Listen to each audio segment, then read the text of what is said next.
so piu le nau teo to hi boy the jeng in hi zana hi koi macha emergency doctor hi tamom hin na medical college in emergency doctor hi khat le ko yuvin ha asa the jeng in alo jiong khai ta po ve tu hi doctor ho cho ko le win ipi le pathian ga mo tin taunan khe che tin full albo hi bethe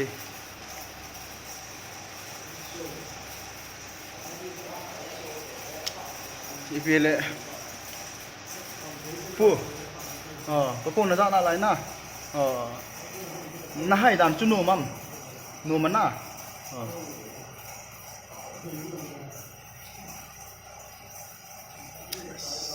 guys ima chala kilo thelo na lo je mang khet lo hi jenge kilo da mang ke lungela ima cham ta poi toy khat dinga hi nango lungela chu khat dinga hi i ma chana ge lo ding hin kia dinga hi na kapu ata hi lo wa hin lungsit na ngai lu na len ta kanin alo je mang ke het ta po we patien khu da ki koi jeng hin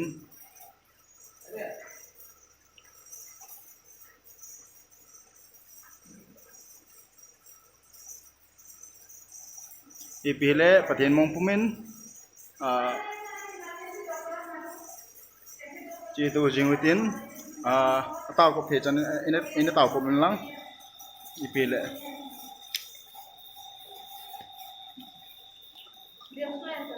doctor ho nga busy in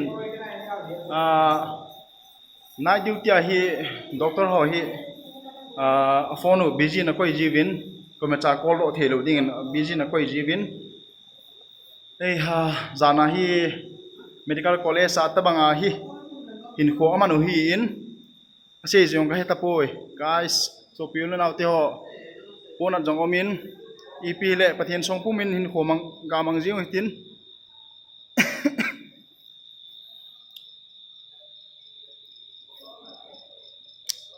ho dan chu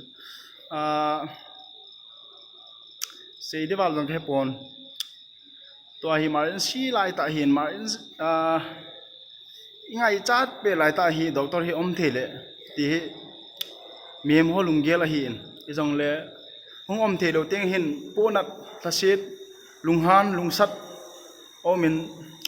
sei jiong ka heta poi ipi le pathian song pumin hin kho ga mong tin ga nga jiong hite pathian chon tu jan khawa hin na hu ape na lai le wang chu